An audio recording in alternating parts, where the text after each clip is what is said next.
All right, welcome to Amazon Flash Briefing. Jamie, here's the latest from your flash briefing. In NPR News. Live from NPR News in Washington, I'm Kristen Wright.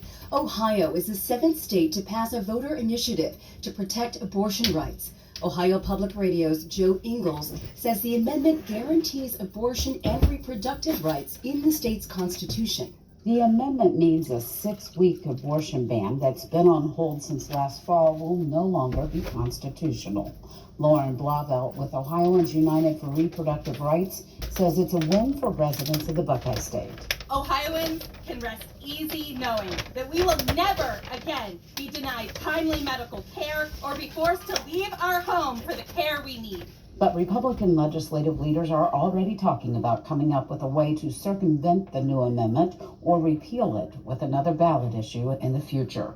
For NPR News, I'm Joe Ingles in Columbus. The former president's daughter, Ivanka Trump, is on the stand in New York. She's testifying in her father's civil fraud trial. Prosecutors want to know how her father's assets were valued. Donald Trump is accused of falsifying property values. New York Attorney General Letitia James spoke outside the courthouse this morning before Ivanka Trump began testifying. We have covered the scheme, and she benefited from it personally. Ms. Trump will do all that she can to try to separate herself from this corporation, but she's inextricably tied to the Trump organization and to these properties that she helped secure financing for. Ivanka Trump is no longer a defendant in the case, unlike her brothers Eric and Don Jr., who took the stand last week. The family denies wrongdoing.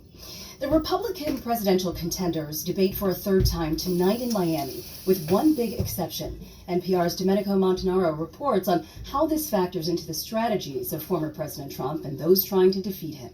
Trump is once again foregoing the Republican debates. He refuses to sign a pledge to back whomever wins the nomination, and with him leading by huge margins in the polls, his team sees no advantage in it. On the debate stage will be just 5 candidates who met the Republican National Committee's polling and fundraising benchmarks. It's the smallest stage yet, and the ones to watch are Florida Governor Ron DeSantis and Nikki Haley, the former South Carolina governor. Expect the Israel-Hamas war to be a focus, since there hasn't been a debate since the war began, and that could be an advantage for Haley, who was Trump's ambassador to the United Nations. Domenico Montanaro, NPR News, Washington.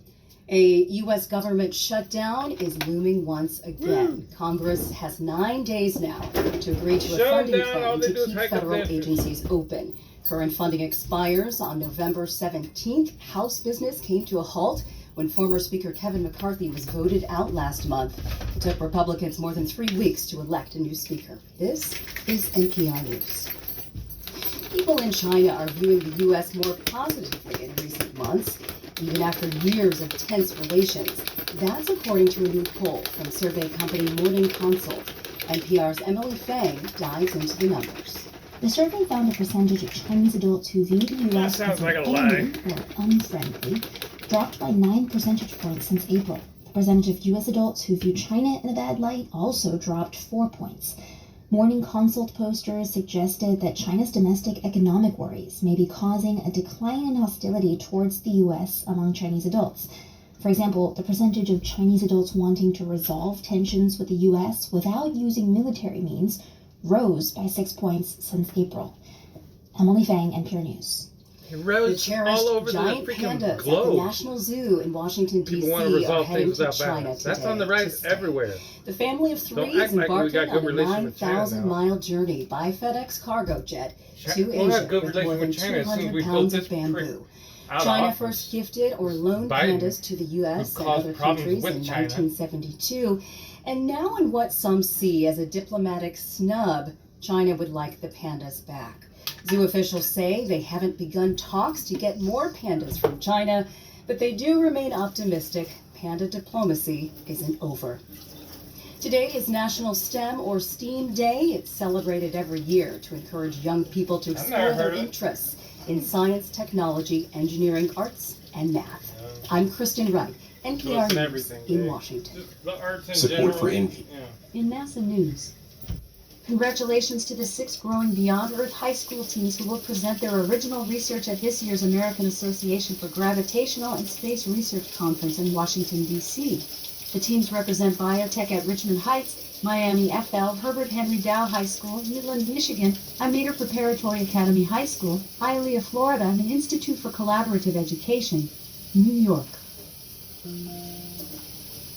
A sounding rocket launched from Poker Flat Research Range in Fairbanks, Alaska, November 8, 2023, carrying NASA's Goddard Space Flight Center's dissipation mission. Scientists using NASA's James Webb Space Telescope just made a breakthrough discovery in revealing how planets are made. By observing water vapor in protoplanetary disks, Webb confirmed a physical process involving the drifting of ice-coated solids from the outer regions of the disk into the rocky planet zone.